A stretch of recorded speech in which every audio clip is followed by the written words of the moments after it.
I, 23F, have lived with my cousin Rose and her husband Dumbo, both 33, for over a year for economical reasons. We have had a lot of issues, but I could handle them. 6 months ago I began to realize that Dumbo was looking at me more.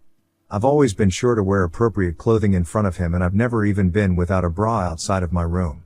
Even so, I noticed that his eyes were going to other places constantly, like my boobs, ass, or more below. I thought that it was just my imagination, but just in case, I started wearing around the house oversized hoodies and sweatpants and nothing body fitting, but I still noticed that when we would have conversations he would deliberately stare at other places. One night as I was lying on the couch laughing at a video on my phone, he came up to me, asked what I was laughing at, and before I could answer he bent down and put his head on my boobs at an angle he could look at the phone screen. I was in shock, and I am ashamed that I just let it happen. That's when I knew I had to tell someone, especially my parents, but I didn't have the courage, so I stuck it out. More comments were made, but the one that disgusted me the most was when he said, "Hey, is it me or have your boobs gotten bigger?" I asked why the F he was looking at me that way and that he was so off for that, but he just laughed. I got the courage to tell my stepmom and dad, and they were both shocked. They said that I needed to move out ASAP, and that I also needed to talk to Rose about Dumbo's behavior, and I would also need to talk to Dumbo. It took a bit of pushing, but I finally got the nerve to sit down with Rose and tell her everything that had happened, and this was the reason I was moving. She said that she would talk to him, but in the end this was my problem with him and I needed to fix it. I thought that after she spoke to him he would come to me and apologize or say something at least, but that never happened. 2 days after I told Rose that I was expecting an apology on his behalf, and I was going to talk to him myself about everything. She said that would be useless because he said he was never going to talk to me again, as he claims he did nothing, and apologizing would mean him owning up to what I claimed happened, that both of them were going to wait until my dad was back in town so he could solve everything. He claims that I am just trying to put my family against him and ruin his reputation. I left to go to work after that, but in my mental state I forgot something, and when I came back I caught her talking to her mom, them talking about how they didn't believe anything I had said and that the three of them would tell my parents that I'm trying to divide the family. With 3 people ganging up against me, I am worried that they'll manage to change my parents' mind. I think I fucked up by bringing this whole thing up. I may have just ruined my whole relationship with everyone, possibly ruined a marriage, and in the end I'm starting to even doubt my own judgment on what could have just been a misunderstanding. I fucked up by not staying quiet. I'll update if it's requested. Comments where Op has replied. Commenter 1. Stick to your guns. You don't need anyone who won't stand by you when you tell the truth. You know who they are now. Oop, I know the truth. But man, when it's 3 people including the wife of this Dumbo trying to bring you down, it's hard. Thanks for your words. Commenter 2. You could probably reconstruct when this happened from your phone history. If possible, similarly figure out the dates and times of other instances of harassment. These things are more convincing when they're documented with times, especially if, for example, they always happen during your cousin's working hours and days. If nothing else, it'll feel good to have it solidly documented. And more easily shared if you ever need to do so to defend yourself from accusations of slander. I don't primarily mean legally here, but socially, just in case that's unclear. Oop, I only noticed 6 months ago. What I can say for anyone who wants details is that he only does this when my cousin isn't close by, for instance when she's in the room or bathroom. I have noted down for myself all the situations I have remembered because I wanted to be as sure as possible before bringing to light something this delicate. It's just when it's 3 against 1 you begin to doubt yourself. Update 1, November 2nd, 2024. Well, I'd like to say thank you to everyone that took the time to comment on my last post. It's because of you that I finally saw that I was not fucking up, even though now my relationship with basically my whole family is. Unfortunately, the result was not a pretty one. I spoke to my parents and the whole conversation was just off.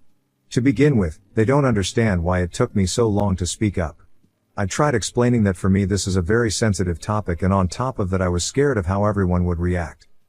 Second, it is well known that I usually have a very strong attitude and don't have an issue with telling people to fuck off or standing up for myself, which in their eyes makes it strange that I wasn't able to do that with Dumbo. Yes, I don't have a problem with doing that to people that have no major impact on my life, and to be honest, even today I'm asking myself why I didn't react this way with him. Although I wanted to, I just couldn't bring myself to do it. But I also know that if I did, Dumbo and Rose would run off to my parents complaining about how disrespectful I am, and it would have been messy either way. Third, they say things don't add up because in the end I never took their advice, which was to remove myself from the situation, and second, to have a conversation with Rose and Dumbo.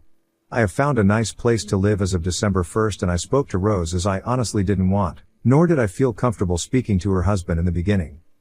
Like I said in the first post, when I told Rose I was going to speak to Dumbo, she said no because he wasn't going to listen, and she agrees that we have nothing to talk about. I explained this to my parents, but they weren't having it. They said that I need to face Dumbo as he is the one causing the issue for me. I told them very clearly that I wasn't going to force him to sit down and listen to me, but according to them, that is exactly what I should be doing. My dad says that at the end of the day, I don't know what Dumbo's intentions were, and this won't get solved until he and I talk it out. That a lot of people look at me and it's not that big of a deal. He's angry that I've done nothing to solve this matter myself, and even if I know that Dumbo won't listen, that's not the point is trying. I reminded him that he wasn't just looking, it was constant comments, staring and putting his head on my boobs. I told him once again that I wasn't going to force a grown man to listen to me. But he kept on saying that I wasted their time by not taking their advice. Finally, my parents ended it by saying that because I haven't been transparent with them and it seems like I basically wasted their time, then that is how they'd like to keep our relationship, with a wall up. I had prepared myself to take a step back from my parents if needed, but the fact that they did it because I wasted their time just hurts. I feel like they went into this convo with the mindset of not believing me, and nothing I could have said would have changed that. Just the fact that they're telling me to force this man that's 10 years older than me to sit down and listen, knowing damn well that because I don't want to be alone with him, his wife would have to be there and she'd be jumping down my throat every 2 seconds, is like telling me to flip a hot pancake with no gloves and to try to not get burnt, knowing damn well that I will. He never offered to be moderator. I had a feeling that this would have been the result, so in a way I do feel like I did fuck up. In the end, Rose and Dumbo are perfectly happy, or so it seems. They both still have a great relationship with my parents. My relationship with all of them is messed up and I'm feeling pretty depressed. Once I move out completely, I will be in a better mental state. I won't have any toxic people in my life. I'll be saving money as the new place is a lot cheaper, and most importantly, I know that I still have people that love and support me, even if it's very few. Once again, thank you to everyone that gave me words of support on my last post. It means so much. Update 2, November 9th, 2024. I didn't expect to be updating again. I thought that everything had ended when my parents blocked me, but no. Since my last post, my parents still have me blocked, but only on social media. They have been calling me since and telling me that it's up to me to make this right. That basically my entire family is mad at me for trying to destroy the family dynamics, that because I still haven't confronted Dumbo, they all think that I am lying and blew what could have been a simply awkward moment into a big deal so that I could have a proper reason to move out and be independent. According to them, unless I speak to Dumbo face to face, I will have proven their theory of simply lying to get out of the house with anyone questioning it. They have made it clear that they think I have fucked up by bringing this to light, and if I choose not to confront Dumbo, they will proceed to have me blocked and will have me marked as a liar. Oh my God, the pressure I have been under to speak to this man has been making me sick at this point. Yes, I could simply block my parents on everything as well, but that wouldn't stop them from showing up to my house, and I'm too much of a coward to do so anyway. Even though I'm freaking out, I have decided to talk to Dumbo tonight once I get the courage to do so, just to get my parents off my back, because I can't handle another phone call with them where they accuse me of being a liar. Deep down I know I didn't fuck up by telling my family about Dumbo harassing me, but I swear to God that if I had known everything that was to come out of this, I would have simply moved out and kept my mouth shut. Any advice is needed, and I deeply appreciate those that personally messaged to check up on me after my first post.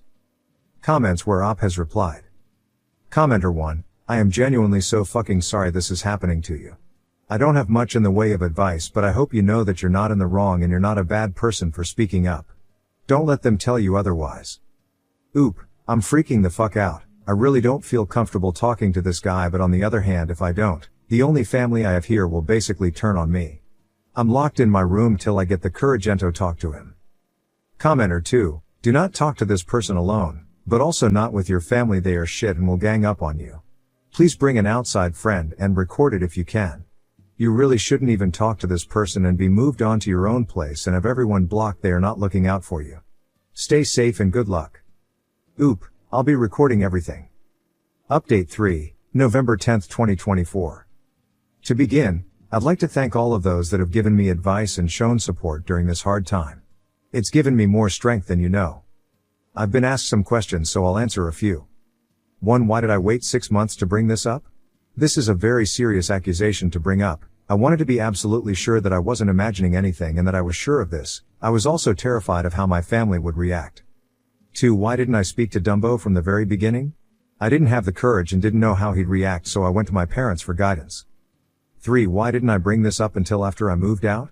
Simple, I thought my parents would have my back. Now to the update. After my last post, I spoke to Dumbo. Even though many advised me not to, I caved and I confronted him. I recorded the entire conversation like many suggested and even made sure to send it to a few people just in case. Dumbo was quiet the whole time I spoke and apologized, even though he admits he stands by the fact he did nothing. His wife, my cousin, Rose, was laughing, snorting and making side remarks the whole time. The urge to tell her to fuck off was big, but I didn't want to make things worse for myself. The conclusion of our talk was this: they don't want to move on from this, but we will be civil. We will keep communication to a minimum until and after I move. He will make sure to never be alone around me, and lastly that our conversation was basically pointless and that even if I had spoken to him first place like everyone said, he says the result still would have been the same, meaning we would all be divided. I told my parents all of this morning as they wanted to know how the talk went, and even though I told them this was all said by Dumbo, they still said that I was trying to justify my reasons for not wanting to have the conversation with him, and basically they think I only caved into this to prove that I wasn't lying, because in the end, I never showed any signs of abuse or said anything. They have made clear that I have dived the whole family and that it's going to take time for them to heal from the pain and distress I have caused, and that in the future, my family may or may not reach out to me again. After all of this, my biggest fuck up was how I went about this. I should have waited until I was in my new place and away from these people. At least that way a lot of this could have been avoided. Many have said that because I am 23 I am old enough to deal with this alone. To those who said this, thank you. I have learned that family will not always be there to back you up. Speaking up will never be a fuck up, but the way you go about things most definitely can be, as you can see here. If I had done, said or acted in few different ways, I think the outcome could have been a bit different. In the end, I know I still have people that love and support me. My move out date is just around the corner and eventually my mental health will be okay. In the meantime, I will focus on packing and being around those I love. Thank you once again for all your support. This will be my final update. Comments where Op has replied. Oop on her parents not believing her at all. Oop, you honestly couldn't have said it better. They have their minds set on what they believe. I'm not going to waste my time trying to change it. It's been shown that no matter what happens they find a way to make this my fault. Commenter 1, the way your parents still found a way to turn what Dumbo said as you making excuses for yourself is incredible. Unfortunately, family won't always stand by you, and I'm so sorry you've had to go through this. At least there are still people that love you. I'm sure you haven't had time to properly process this whole shit show, but please, once you move out and settle in, please take the time to grieve. In the end, this is still a loss. Sending you so much support and I'm proud of you. Oop, thank you for your support. With time I will take time and process. Next story. Stayed silent for 2 months and collected evidence after finding out my wife was cheating. She's mad when I confronted her, but I felt nothing. Hello everyone. My 30M wife, 34F, and I have been together for 8 years, 5 of them married. I thought we were the kind of couple that could tell each other any problem. I loved her deeply and always believed she felt the same way about me. Like many couples, we had our ups and downs, but I never thought it could lead to infidelity. 4 months ago, I started noticing changes in her behavior. She was more distant, always glued to the phone and avoiding our conversations. You know, the typical thing about a cheating person. Well, one day, I came across a message on her phone that confirmed what I feared the most. She was seeing someone else. It was like a punch in the stomach. I felt anger, sadness, and an overwhelming sense of betrayal. But instead of confronting her right away, I decided to wait. My main reason was to protect myself in a possible divorce. If I was going to face this situation, I wanted to have solid evidence, so I spent the next 2 months gathering messages, photos, and anything else I could use if things got legally difficult. During those 2 months, I pretended normality while the pain piled up. I watched her act like everything was fine, and with each passing day, my feelings for her faded. The love I once felt was replaced by indifference. If anyone says that love for someone doesn't go away, well, it's not entirely true. When I finally gathered all the evidence, I confronted her. I showed her everything I knew, and although she tried to deny it at first, she finally admitted that she had been having an affair. She said it was a mistake, that she still loved me, and that she wanted to work things out. But by then, I didn't feel anything anymore. I didn't scream, I didn't cry, I didn't even get angry. I simply told her that it was okay, that we could get a divorce, and that we could each move on with our lives. My lack of emotion baffled her. She said my indifference was cold and cruel, and that if I had truly loved her, I should have fought to save our marriage, which was ironic coming from her. But the truth was that I did love her, very much. Only after 2 months of living with the betrayal in silence, I just didn't care. Update 1, September 16, 2024. Wow. Honestly, I didn't expect the number of messages I've received in the last few hours.